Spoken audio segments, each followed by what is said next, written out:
This is the tale of how my life was turned upside down twice, and my name is Barbara. I suppose I ought to begin at the beginning.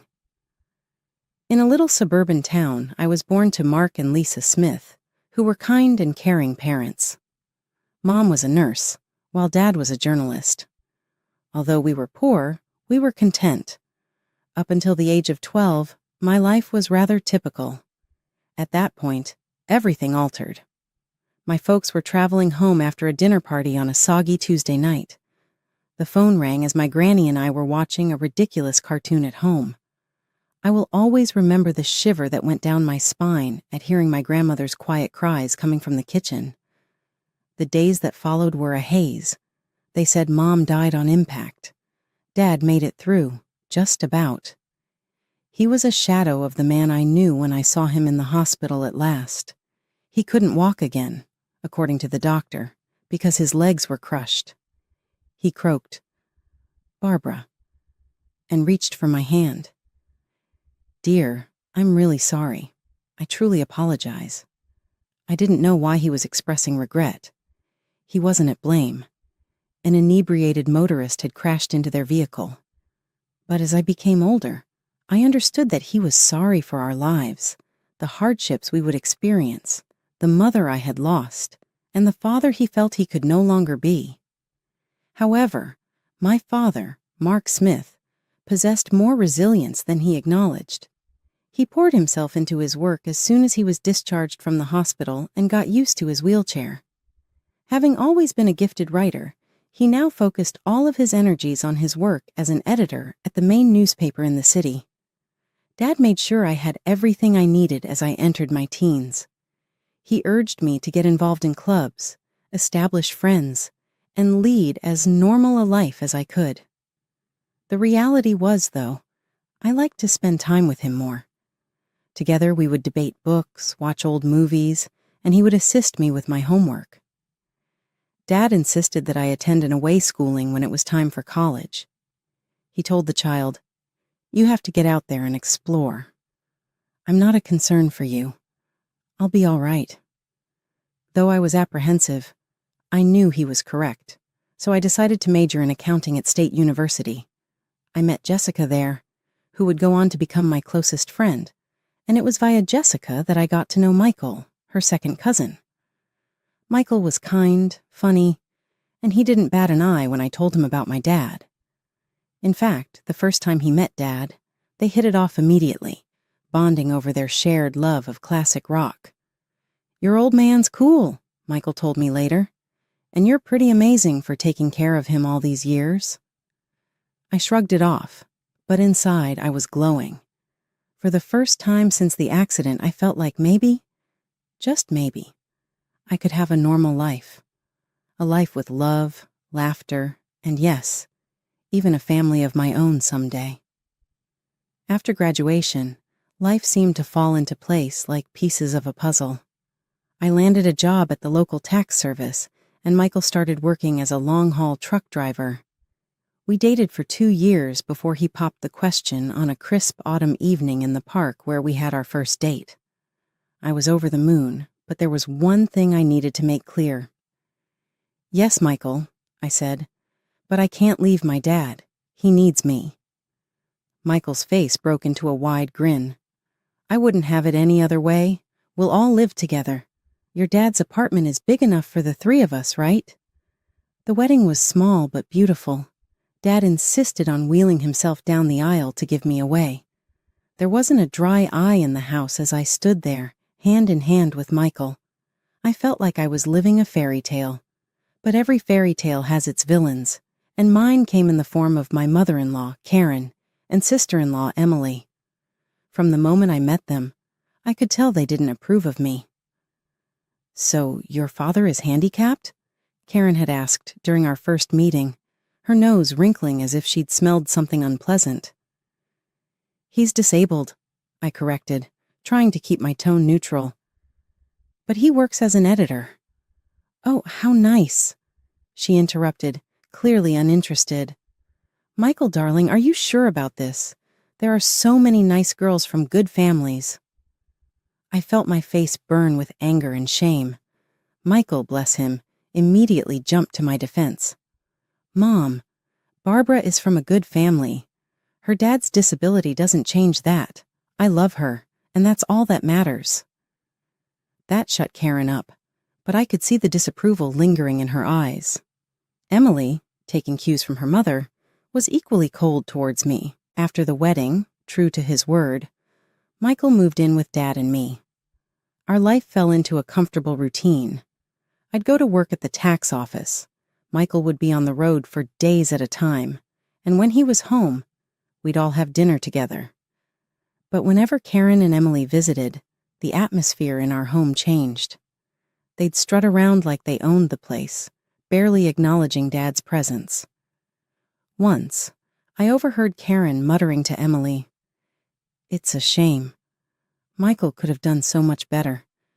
Now he's stuck with this girl and her crippled father. What if they have children? Can you imagine the genes?" I was furious, but I bit my tongue for Michael's sake. I tried to keep the peace, but it was getting harder and harder. One evening, after a particularly tense visit from Karen and Emily, I broke down in tears. Michael found me in our bedroom, sobbing. Hey, he said, pulling me into his arms. "What's wrong?" "Your mom and sister," I hiccuped. "They hate me. They think I'm not good enough for you because of Dad." Michael's face hardened. "That's ridiculous. You and your dad are my family now.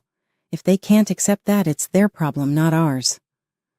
His words comforted me, but I couldn't shake the feeling that this was just the beginning of our troubles with Karen and Emily.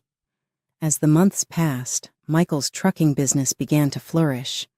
He was always on the road, crisscrossing the country in his big rig.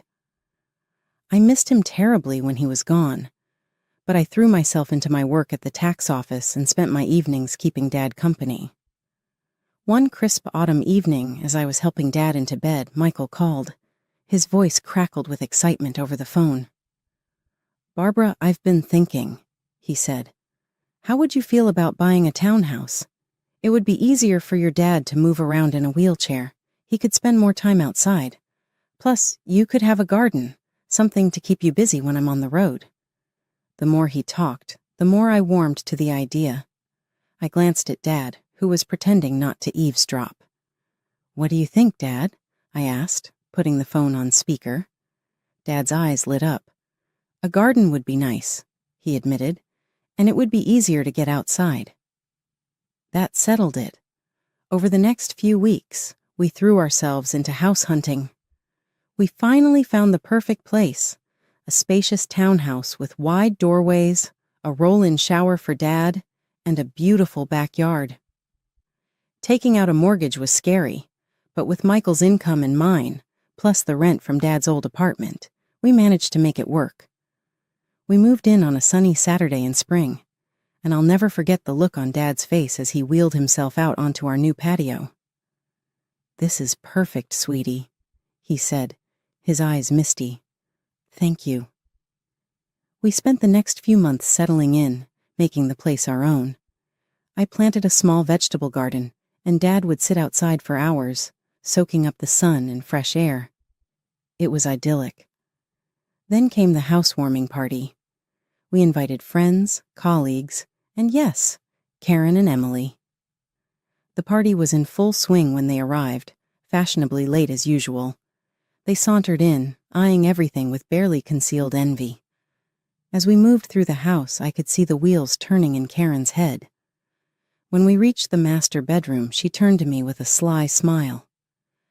"You know, Barbara," she said, her voice low, "this would be perfect for Michael and me. Why don't you send your father to a nursing home?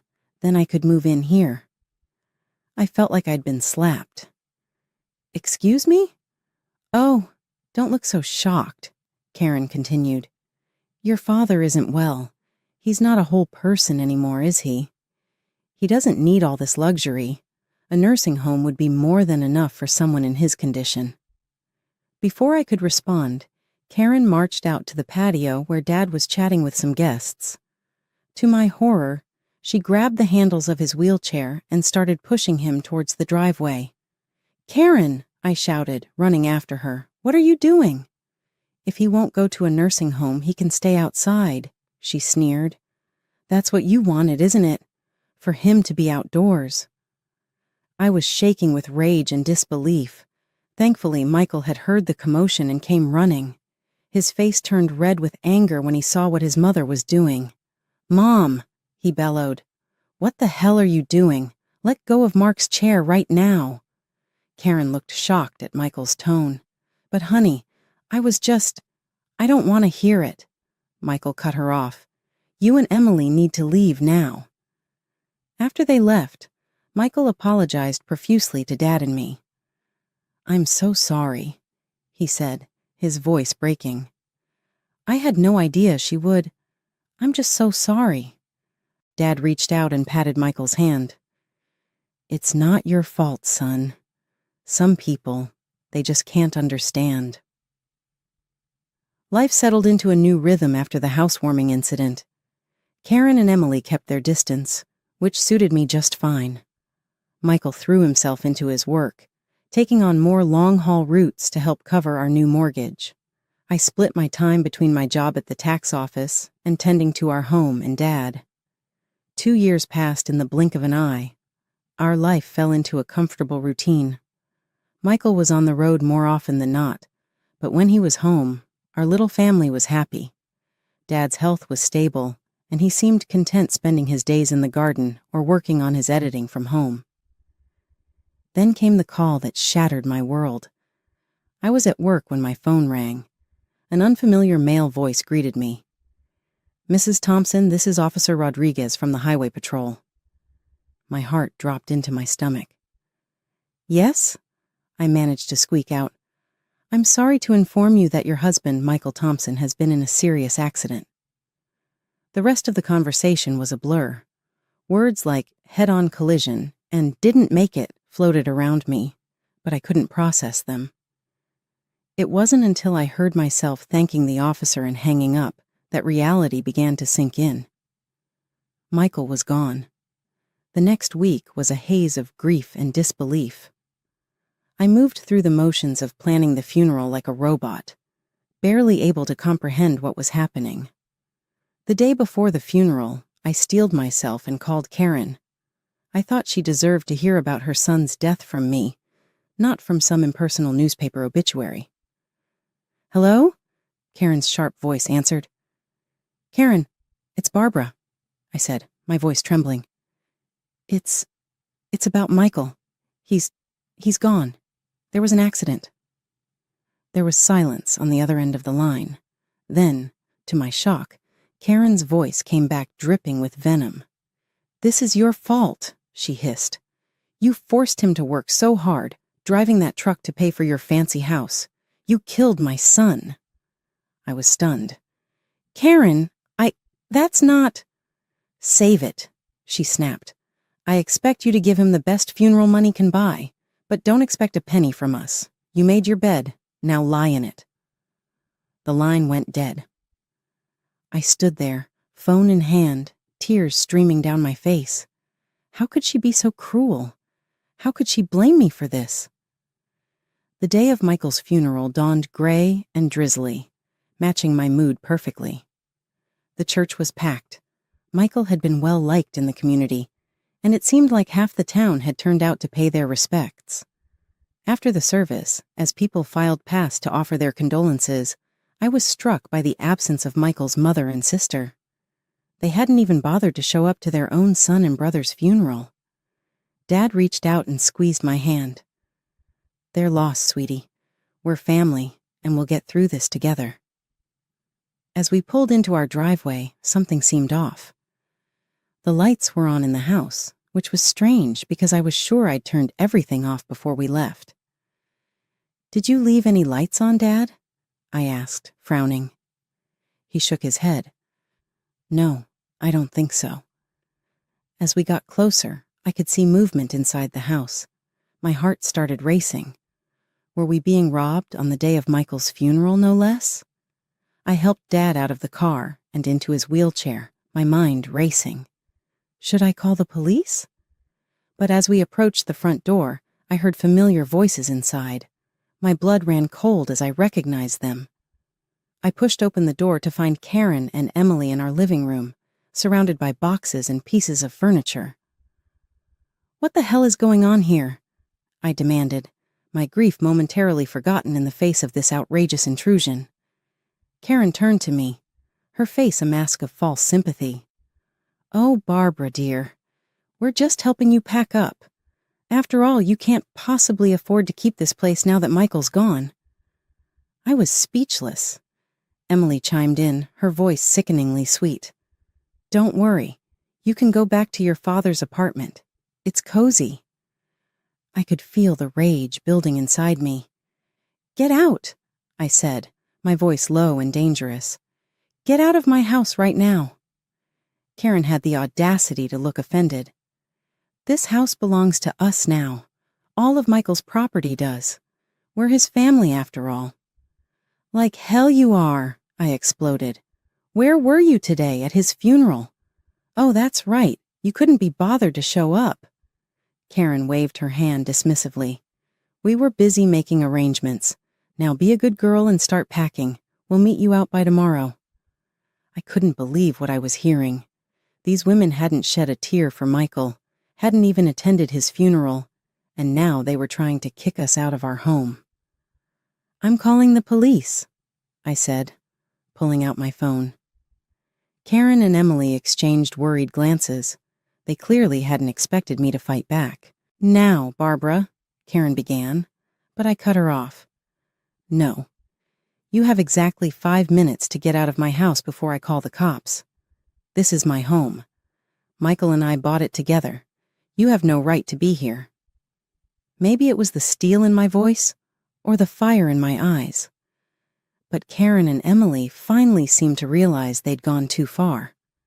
They gathered their things and left, but not before Karen turned to me with a sneer. "This isn't over, Barbara. You'll be hearing from our lawyers." The days following Michael's funeral were a blur of grief, anxiety, and paperwork. I threw myself into sorting out Michael's affairs, partly to keep busy, and partly out of fear that Karen and Emily would try to swoop in and take what wasn't theirs. A week after the funeral, I received a call from a local law firm. My heart raced as I answered, fearing it was Karen making good on her threat of legal action. "Mrs. Thompson?" a crisp, professional voice asked. "This is James Anderson from Anderson and Partners. I'm calling regarding your late husband's will." I felt a glimmer of hope. "His will?" I didn't know he had one. "Yes, ma'am. Mr. Thompson came to see us about 6 months ago. He asked that we contact you in the event of his passing." I scheduled an appointment for the next day, my mind reeling. Why hadn't Michael told me about this? What did it mean? The next morning, I wheeled Dad into Mr. Anderson's office. The lawyer greeted us warmly, his kind eyes crinkling at the corners. "Mrs. Thompson, Mr. Smith, thank you for coming in," he said, gesturing for us to settle near his desk. "I'm sorry for your loss." Mr. Anderson opened a file on his desk. "Now, as I mentioned on the phone, your husband came to see us to draft his will. He was very clear about his wishes." I held my breath as Mr. Anderson began to read. "I, Michael Thompson, being of sound mind, do hereby bequeath all my worldly possessions to my beloved wife, Barbara Thompson." I gasped. Dad's grip on my hand tightened. Mr. Anderson continued, "This includes our home, my truck, and all our savings. It is my wish that Barbara use these resources to care for herself and her father, Mark Smith, whom I have come to love as my own." Tears were streaming down my face now. Even from beyond the grave, Michael was taking care of us. "There's more," Mr. Anderson said gently. "Mr. Thompson left a letter for you." He handed me an envelope. With shaking hands, I opened it and began to read. "My dearest Barbara, if you're reading this, it means I'm gone. I'm so sorry for leaving you and Mark.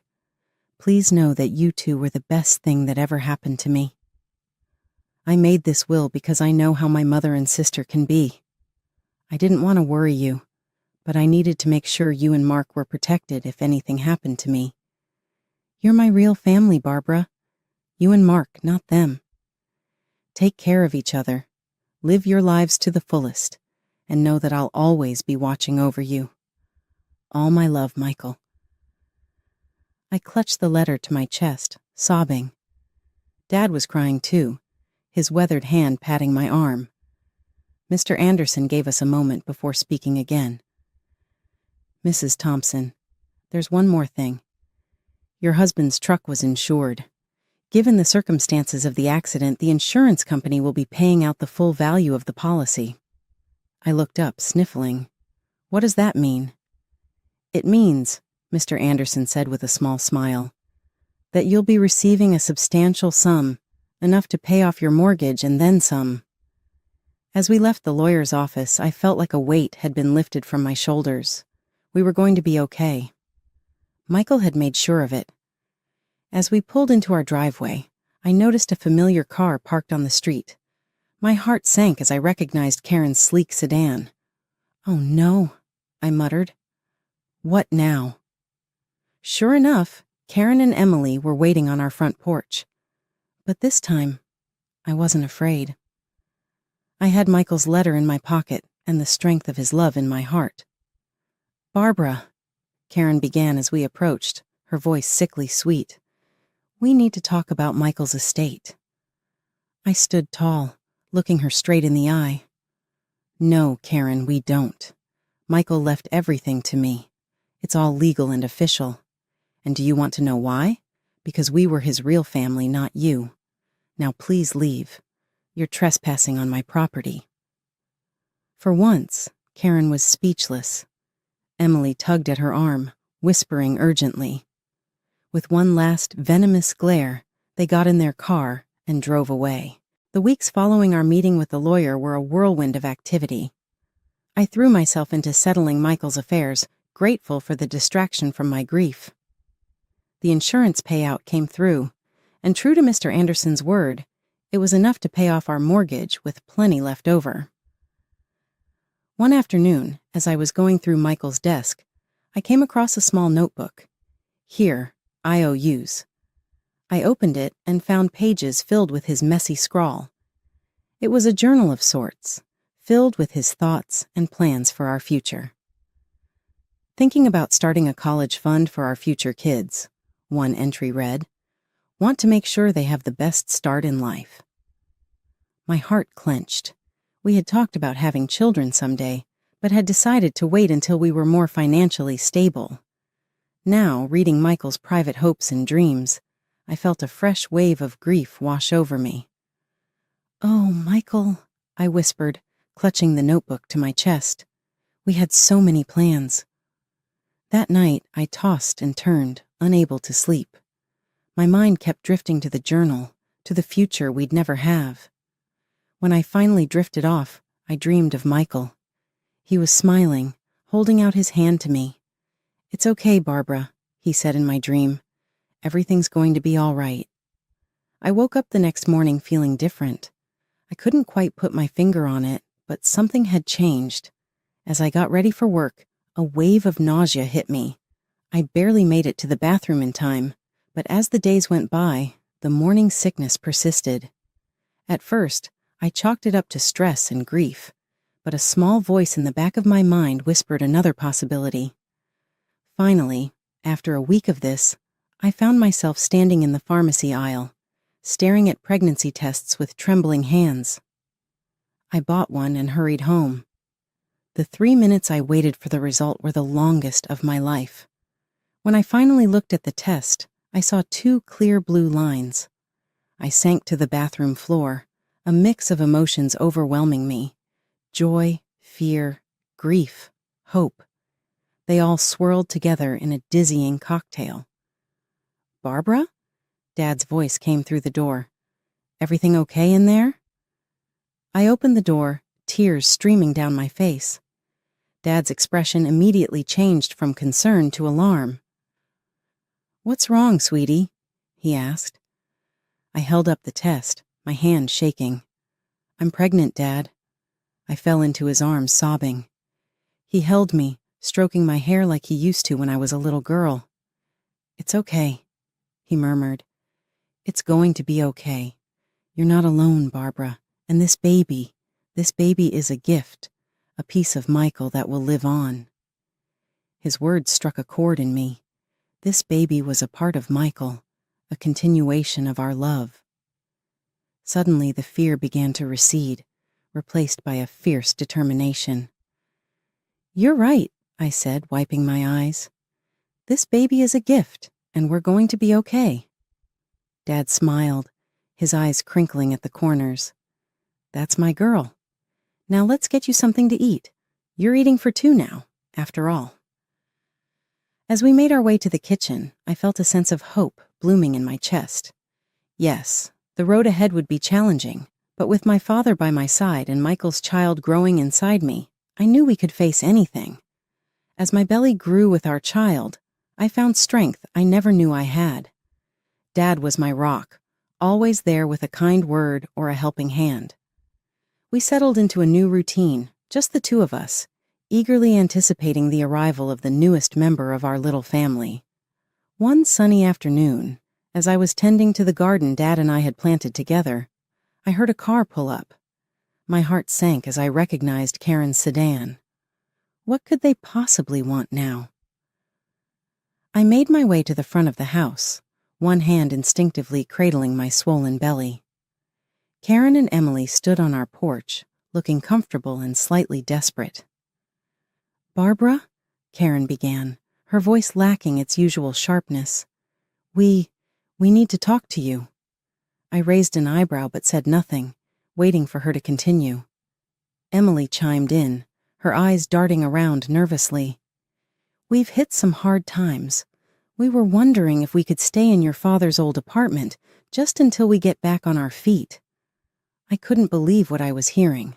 After everything they'd put us through, they had the audacity to ask for more? Saying in a calm yet forceful voice, "I'm sorry. That isn't achievable. I would like to stop talking to you." Karen's shocked and disgusted expression twisted as her narrowed eyes landed on my growing tummy. She spit out, You're pregnant? Yet? You tiny whore. It's unbelievable that you've already found someone else. Even under the earth, Michael's body isn't too chilly." Anger shot through me, but I swallowed it. I refused to offer an explanation, claiming it was Michael's child. I didn't want such a grandmother and aunt for my child. Rather, I gave Karen a tiny, sly smile that seemed to make her feel even more uncomfortable. I answered gently, "My personal life is none of your business. Now, I think it's time for you to leave." Karen seemed to want to add more, but she must have been stopped by something in my expression. She pivoted on her heel and seized Emily's limb. I felt a wave of tranquility go over me as I watched them drive off. I had remained firm, shielded my loved ones, and upheld my honor. It would have made Michael proud.